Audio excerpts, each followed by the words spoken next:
ఉత్తరప్రదేశ్ ముఖ్యమంత్రి నిన్న చేసిన వ్యాఖ్యలు మళ్ళీ పెను దుమారం రేపాయి. రోడ్ల మీదకి వచ్చి ప్రార్థనలు చేయటం ఆపేయండి, దయచేసి మీ ప్రార్థనా మందిరాల్లో మాత్రమే మీ ప్రేయర్స్ ఆఫర్ చేసుకోండి. ఎందుకంటే చట్టాలు అందరికీ ఒకేలాగా ఉంటాయి, ఒక్కొక్కళ్ళ కోసం ఒక్కో వర్గం కోసం ఒక్కో రకమైన చట్టం ఉండదు అనేది. అంతకుముందు అస్సాం ముఖ్యమంత్రి హిమంత బిశ్వ శర్మ కూడా ఇదే ప్రస్తావన చేశారు. వెస్ట్ బెంగాల్లో కూడా ఇదే రకమైన నియంత్రణ అమలు కాబోతోంది. లా అండ్ ఆర్డర్ అనేది ప్రధానం, అలాగే ట్రాఫిక్ కంట్రోల్, ఈ రెండు అంశాలు. వీటికి సంబంధించి యోగి ఆదిత్యనాథ్ చేసిన వ్యాఖ్యలు అండ్ తర్వాత జరుగుతున్న పరిణామాలు, మరోపక్క మూడో బిడ్డను కంటే 30,000, నాలుగో బిడ్డను కంటే 40,000 అనే ఆఫర్ ఇచ్చిన ప్రభుత్వ అధినేతలు. కాంట్రాస్ట్గా అబ్జర్వేషన్స్ ఏంటంటే రెండు కూటమిలోని ఉన్న పార్టీలే. బీజేపీ ముఖ్యమంత్రులేమో మీరు రోడ్ల మీదకి వచ్చి ఈ ప్రేయర్స్ ఆఫర్ చేయటం మానేయండి, అంతగా అయితే జనాభా తగ్గించుకోండి. ఇంకో ముఖ్యమంత్రి, అదే కుటుంబంలో ఉన్న ఇంకొక ముఖ్యమంత్రి ఏమో మూడో బిడ్డను కంటే 30,000, నాలుగో బిడ్డను కంటే 40,000 ఆఫర్ ఇస్తున్నారు.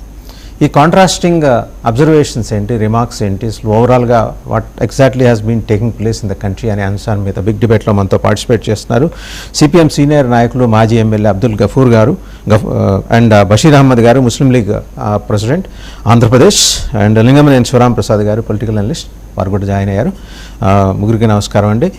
టు స్టార్ట్ విత్ గఫూర్ గారు, యోగి ఆదిత్యనాథ్ నిన్న మాట్లాడుతూ రోడ్ల మీద నమాజ్ చేసే అంశంపై ముస్లింలకు సూచన అంటారా, లేకపోతే ఒక సటిల్ వార్నింగ్ అంటారా? లక్నోలో సోమవారం జరిగిన కార్యక్రమంలో ఆయన మాట్లాడారు.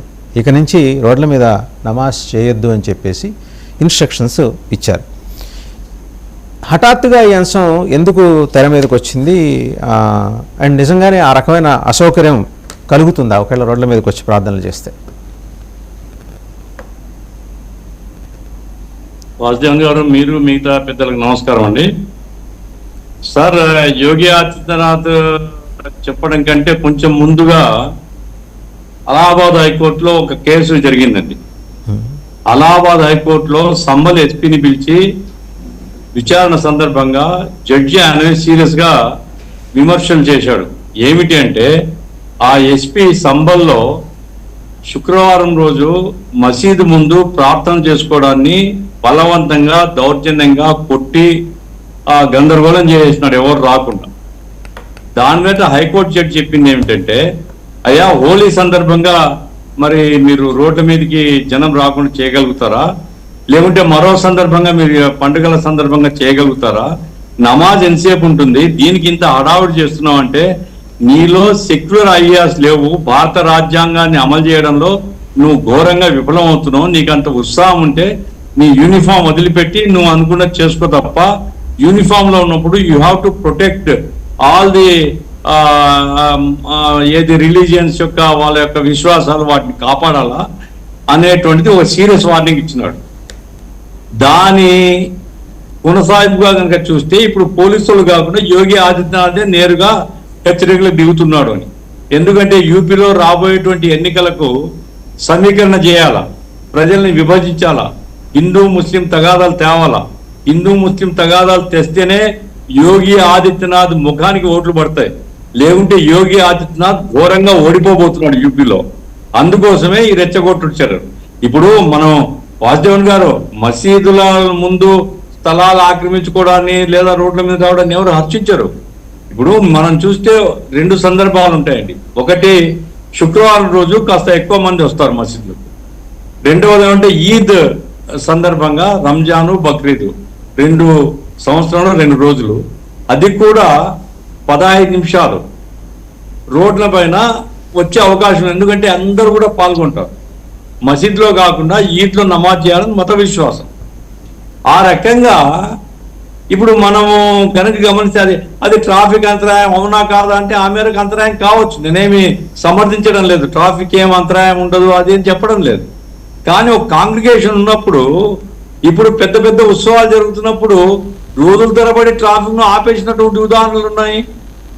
ఇప్పుడు ఆ రకంగా మత విశ్వాసాల విషయంలో అందరికీ ఒకే న్యాయం పాటించాల. అందుకోసం యోగి ఆదిత్యనాథ్ ఒక మత నాయకుడిగా గుర్తింపు, లేకుంటే ఏం అర్హత ఉందండి అతను ముఖ్యమంత్రి కావడానికి?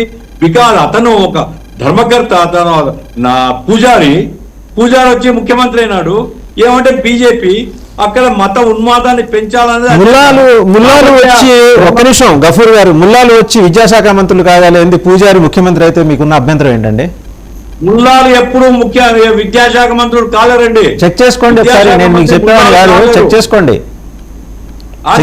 ఒకసారి, చెక్ చేసుకోండి. నేను తప్పు చెప్పట్లా గఫూర్ గారు. మన తొలి విద్యాశాఖ మంత్రి ఎవరు ఒక మాట చెక్ చేసుకోండి. నేను I don't want to name him. మన భారతదేశ తొలి విద్యాశాఖ మంత్రి ఎవరో తెలుసుకో, ఒక మాట చెప్పండి.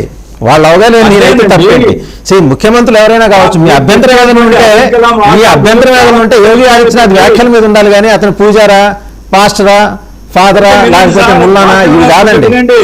ఇప్పుడు నా ఇంటి పేరు కూడా ముల్లా అబ్దుల్ గఫూర్. నేను ముల్లా అనేది ఇంటి పేరు అయిండొచ్చు, ముల్లాలు చదువుకోరు. ఆయన ఒక మత ప్రబోధకుడు అండి, మన తొలి విద్యాశాఖ మంత్రి. మీరు ఆయన అవగాలేంది, ఈయనైతే మీకు వచ్చిన అభ్యంతరం ఏంటో చెప్పండి.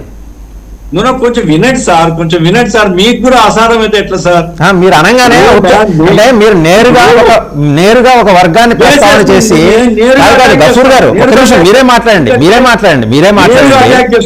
నా ప్రస్తావన వినండి, మీరే మాట్లాడండి, నా ప్రస్తావన విని మాట్లాడండి.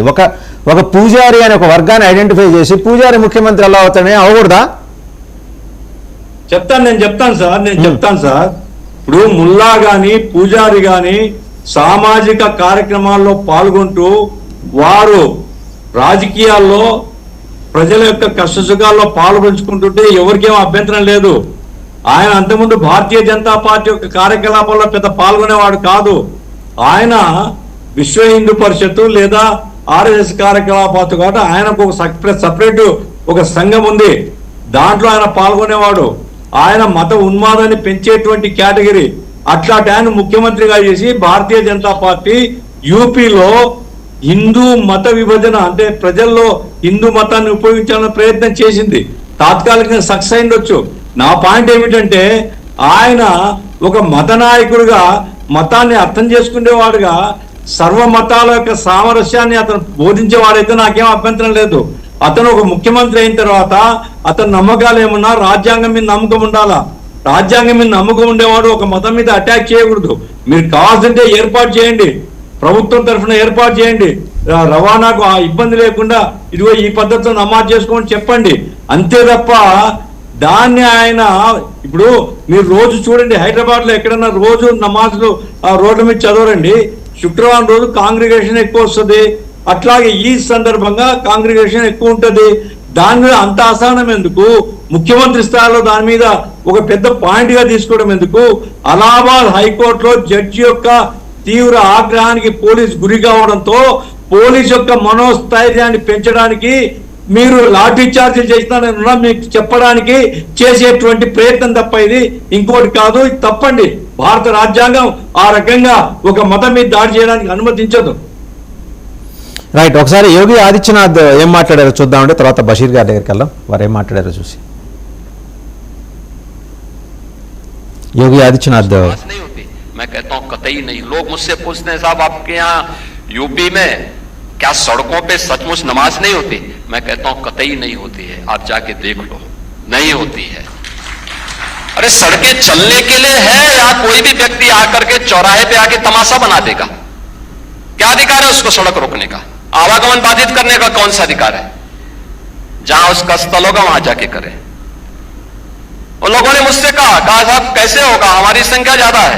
हमने कहा शिफ्ट में कर लो, तुम्हारे घर में रहने की जगह नहीं है तो भाई संख्या नियंत्रित कर लो, और नहीं है सामर्थ्य क्यों बेकार आगे संख्या बढ़ाई जा रहे है।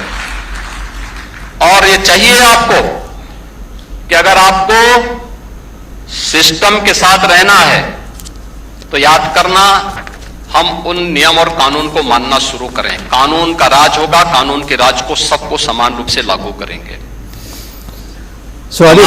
आवश्यक है, आप शिफ्ट में पढ़िए। రైట్, బషీర్ గారు, చట్టం ముందు అందరూ సమానమే. మీకు మీ మీ నియమిత ప్రార్థనా స్థలాలకు వెళ్ళి మీ ప్రేయర్స్ ఆఫర్ చేసుకోండి, ఇది అందరికీ వర్తిస్తుంది, కేవలం ముస్లింలకు మాత్రమే కాదు అనే మాట కూడా ప్రస్తావన చేశారు. ఇందాక గఫూర్ గారు మాట్లాడుతూ హోలీ అప్పుడు వివిధ సందర్భాల్లోనూ రోడ్ల మీదకి వచ్చి చేసుకోవట్లేదా? హోలీ సంవత్సరానికి ఒకసారి వస్తుందండి, లేకపోతే ఇంకో పండుగ సంవత్సరానికి ఒకసారి వస్తుంది. ఎవ్రీ వీక్ జరగదు కదా హోలీ. మనురోగి ఆదిత్యనాథ్ మాట్లాడుతూ మేము చట్టాన్ని పాటిస్తామని చెప్తున్నాడు ఈ మహానుభావుడు. భారత రాజ్యాంగం ఏం చెప్తుంది అనేది ఒకసారి మనం గమనించేటట్లయితే ఆర్టికల్ 14 సమానత్వాన్ని చెప్తుంది. అందరూ సమానమే. ఏదైనా ఒక చట్టాన్ని తయారు చేస్తే, ఒక రూల్ ని తయారు చేస్తే అందరికీ సమానంగా